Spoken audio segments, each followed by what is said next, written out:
Union Minister Piyush Goyal has said that India successfully navigated through critical issues safeguarding the interests of the nation's farmers and fishermen at the 13th World Trade Organization. While speaking to CNBC-TV18's Abhhimanyu Sharma, Piyush Goyal said that India will play a catalyst role at the WTO. Listen in. I think it's a very satisfactory outcome.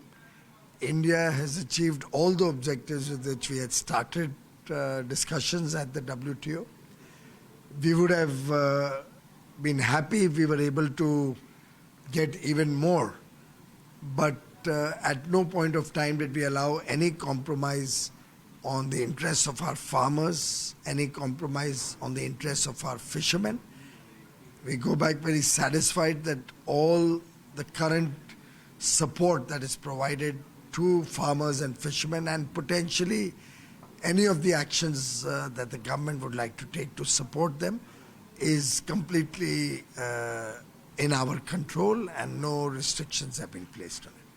While India has been successfully able to ensure that non-trade issues like women's participation or even IFD for that matter were successfully not included as a part of the final document, the moratorium on e-commerce transmissions, that of course was extended. How do you look at it? Is that going to be a shot in the arm for the Western countries or the lobby which was pitching for it? What are the takeaways for India and its industry? First of all, we believe that there are several non-trade issues which have their own bodies in which they can be discussed. So if investment has to be discussed, it can be discussed in another body. If labor has to be discussed, we have the ILO. For environment, we have UNFCCC. So every subject has its own body in which it is discussed. We don't believe a WTO, which is a trade-related organization, should abrogate to itself all subjects.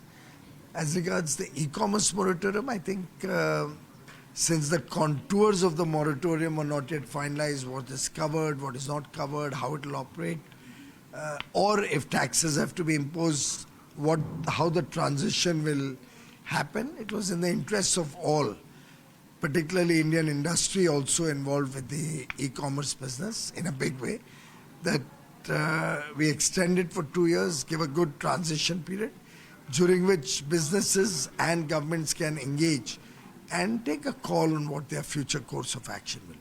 So my final question to you, of course, India and many other countries are also looking at a multilateral body's future and possibly a bright future. What kind of future do you envisage? Also, in the absence of a dispute settlement mechanism, what kind of ways can be looked at till the next ministerial, under which deliberations can continue for better understanding and integration of world economies?